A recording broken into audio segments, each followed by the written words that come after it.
All right, so here's a complicated looking thing that just basically is going to explain how data works in general under a normal curve. All right, so how the standard deviations work is they tell you how much data should fall in certain ranges. So within one standard deviation of the mean is going to be 68% of your data. All right, so 68, 2/3 of your data is going to fall within one standard deviation of the mean. That's how standard deviations are kind of created when they're working on them. It's what your calculator does when it's finding them, different things like that.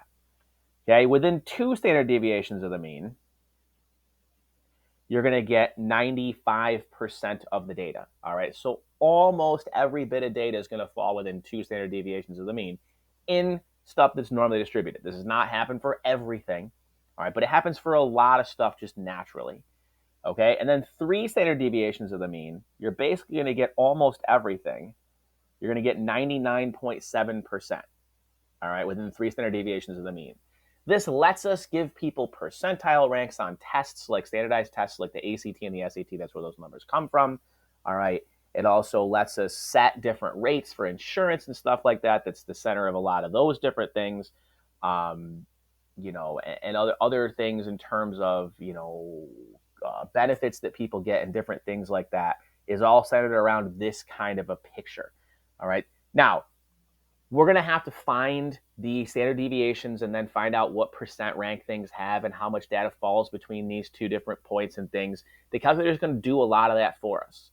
But we're going to need to be able to draw these things and put the numbers across the bottom.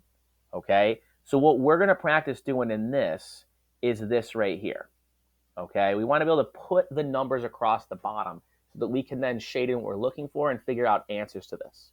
It's not complicated. You write the mean right in the middle, and then you add standard deviations as you go to the right, and you subtract them as you go to the left. That's really it. Okay, and then you just practice understanding what the question is asking and being able to use the calculator to figure it out.